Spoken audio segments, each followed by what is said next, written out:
All right, welcome to my ranking of every single Paul McCartney solo album. We're just doing the studio albums today, so not including any of the live albums or compilations or anything like that. And we're not doing any Wing stuff or the record he did with Linda Ram. So let's just get down to it. For the worst record, which is, not really that bad, but by the standards of some of his better work, it's not exactly great either. At the very bottom at number 18, I have Egypt Station. It is a record with a few tracks that I think are halfway decent, and then the rest range from being pretty middling to so it's pretty bad. There's one or two that are very bad in particular, and those ones are pretty obvious if you know the record. It's not one I'd ever listen to again. Frankly, I probably wouldn't listen to much of these albums again personally, besides maybe the top 3 or 4. But it's still an okay record for the most part, but those 1 or 2 tracks, I don't know, make it kind of a poor record for Paul McCartney solo album standards, in my opinion. Then number 17, I have the Russian record with the title that is in Russian, and I don't know how to say it, but it's pretty much just a standard cover album. The tracks on it are decent. They sound decently produced, and his voice is still pretty solid here. This is like a mid-80s record, I think. Released exclusively in Russia for like the first few months, I think. And that's why it was titled what it was titled. It's an okay record, but it's just one of the least interesting records of his to me. Then next up is a 16, another record that mostly consists of covers, but I think this one has a little more liveliness to it and feels a little bit more personal to Paul McCartney, and that is Run Devil Run. This is the first record that he released after the death of his first wife, Linda. It's not the most exciting record, but there are some good tracks on it. The title track I find pretty solid. I don't know, it's between the Russian record and Run Devil Run, there's not like that much separating them, but I just think Run Devil Run feels like I said, like a little bit more personal because of time that it came out, and I don't know, slightly more interesting. Then at 15, I have Give My Regards to Broad Street. This is probably usually considered the worst record that he ever put out. This was an early 80s record that is essentially a soundtrack to the film of the same name, and includes a lot of covers of his own work, especially with the Beatles. There's like a cover of Yesterday and Eleanor Rigby, and the covers are, nowhere close to the originals, except I kind of like Yesterday a little bit, not close to the original obviously, but I think it's a little bit of a better record than most people let on. It's got a decent like vibe to it. I kind of dig, but it's a little too long for my personal taste. Then at 14, I have Kisses on the Bottom. Sort of a silly name, and the record is kind of just jazzy piano bar sort of album. And includes mostly covers with I think just 2 original tracks on it. I don't know. It's a good album. I think the best quality of it is definitely its production. It sounds very crisp. Uh, you'll hear some uh, acoustic parts and uh, piano parts that just sound like you're right there in the room. It's very well produced, I think. And that one was a more recent record. Then at 13, I have Flowers in the Dirt. This is, I think, late 80s or early 90s or something like that. It's an okay record. I don't really have a lot to say about this one. It kind of, when I listened to it, not much really stuck out except for the first track and last track on it. I forget exactly their titles, but it's an okay record. It has kind of a similar vibe, I think, to Give My Regards to Broad Street.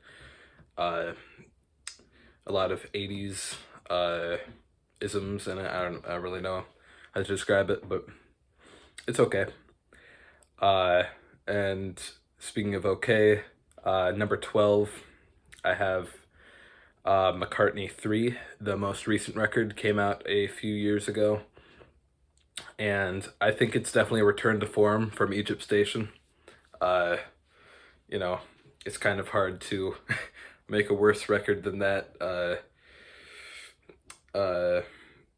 I think for McCartney, he's generally, got some pretty good ideas musically, even in like the later stage of his life that he's at now. And you can see it on this record. There are some like decent tracks here and there. There's a few tracks that are a little too long. Overall, decent record. I think it's like around the middle of the pack here. Definitely a return to form, and whatever's next, I'm sure will be hopefully of a similar quality, and that's kind of exciting. Then 11, I have New, also a more recent record. I think this one is just a little bit better than McCartney 3. It's got a very different sound than McCartney 3. McCartney 3 is more like the stripped back acoustic, like clearly solo record, because it's, within the McCartney series, which is supposed to be like mostly entirely done by McCartney. And New, I think has a few like features with, or not features, but there's certain songs that he collaborates with newer artists on to bring different sounds to the table, and not all of it works, but I think there's more of it that's decent than not, and I don't know, no real like standout tracks, I think, but it's an okay record. I'd say it's pretty good for this point in his life. And 10, maybe sort of controversially, because this is not really usually considered one of his better records, but I have Off the Ground at 10.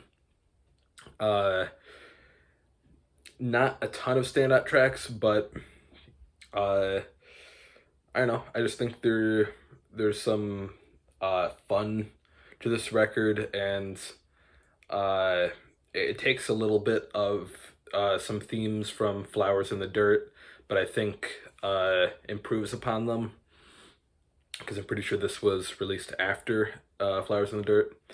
And yeah, it's not usually considered one of his better records, but I like it decently. I think it's an alright record. And then at number 9, this is sort of when we get to the better stuff, the stuff that I'd more so recommend from his catalog. I have Pipes of Peace at 9. He collaborated with Michael Jackson, like 1 or 2 tracks here. It's all right. there's a few tracks that I think are a little bit subpar that almost made me want to put it a little bit lower, but the tracks that are good, specifically the ones with Michael Jackson, they're solid. And this record just definitely has a very kind of obnoxious sound to it. It's a very loud production, lots of stuff going on in it, but I like it. Number 8, I have McCartney 2. I think this is a record that maybe could go up the rankings if I were to listen to it again. I'm probably not. I liked a fair, a few tracks off this. Waterfall, Temporary Secretary, not the hugest fan of, especially compared to most McCartney fans. But this record definitely is just a sign of his want to explore in different directions, and it's definitely a more interesting record. He's really trying lots of unique things, and not all of them necessarily stick or work, but there's a fair amount that does, and I feel like if I were to return to it, like I said before, I might like it a little bit more, but some tracks that I was not so fond of. So anyway, number 7, I have Press to Play. I think this is a little bit better. Very, very 80s this one is. There's a few different tracks on here that I really love. I'm blanking on the titles right now, sorry. But yeah, it's a pretty good record. Definitely has a more, I'd say, laid back tone to it, mostly kind of like Flowers in the Dirt. But I think this one has slightly superior production and a few more catchy songs on it. Yeah, I think this one is a fairly solid one, especially for his 80s period, which is kind of hit or miss for me. Then at number 6, I have a pretty recent record, Memory Almost Full. I forget if this one includes like some cover songs on it. I think it might. I just think this one has a pretty solid sound to it. The final track, I really dug. And this one feels like he's really like trying some unique sounds, still with some, some setbacks in terms of his voice is, not quite there. It's not as bad as like Egypt Station, or McCartney 3, but there are definitely some tracks where it's not so great, but I think the music on here is pretty solid, and honestly, I was pretty surprised with this one. I like this one decent bit. Number 5, I have Chaos and Creation. This is a pretty well-liked record, I think, among the fan base. It's, as the name suggests, a very chaotic record. A little bit too long, I think, for me personally. I don't know. It doesn't feel like it needs to be quite as long as it is, but I did enjoy a few tracks from it. A decent deal, and I definitely see why it is a pretty beloved album among his solo discography. But I don't know. I think it's a pretty good record. Just slightly better than Memory Almost Full. Yeah, I liked it. Number 4, Driving Rain. This is a very controversial pick, I think. Driving Rain is not a well-regarded record in his discography. I think a lot of people view this as a very sharp turn in a more like emo, um, like dad rock direction. Which in some ways, I guess I could see that, especially on some of the later tracks in the album. I think that the record is really solid uh, in the first half, and especially the first like 4 or 5 tracks.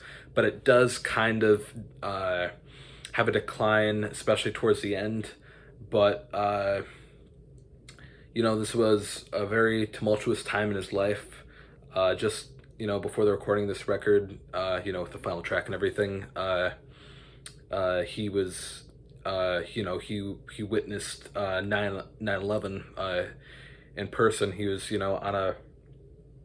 on a plane at the time and saw it outside his window in New York, and that was clearly an inspiration for some of the darker themes on this record, and then some of the more like romantic themes, I guess, would be attributed obviously to Heather, who he was dating at the time, and a lot of people don't really like that record, especially for that association. The tracks that are more like surrounding her, I also don't really love a ton, but they're okay, I guess. Number 3, Flaming Pie. Very, very good record. A very beloved record among his fan base in the 90s. I really don't know what to say about this one. I honestly, besides the title track, I can't really think of a ton of tracks off the top of my head that stuck out to me.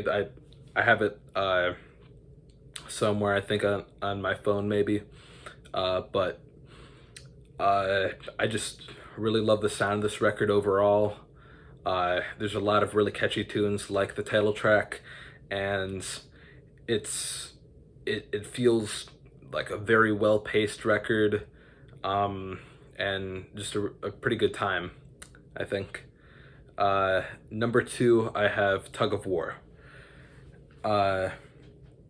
This is the early 80s record that he released just a little bit after the death of John Lennon, and you definitely see that inspiration in certain tracks on here. There are tracks that are not quite as liked, like Ebony and Ivory, that I actually personally do like a decent bit, especially the instrumentation, I think.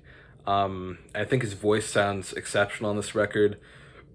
I think the production is generally very good on here too, and it has this quality to this record, maybe because of sort of the mournful tones of John Lennon's passing too, but there is also some fun tracks on this record, the ballroom one, and I don't know. I think this record has a lot of variety to it, and it's definitely one that I would consider revisiting. Number 1, though, pretty obvious placement, I think. The original debut McCartney record. What is there to even say about this? This record is just a testament to his abilities as a solo artist, and was a really, I think, surprising sound after he left the Beatles to do a record like this. But yeah, there's just some really great songs on here, Junk, and of course Maybe I'm Amazed, and I don't know, this record just has a quality to it. It's very unique. It's very it's just very McCartney, and it's just a very enjoyable listen.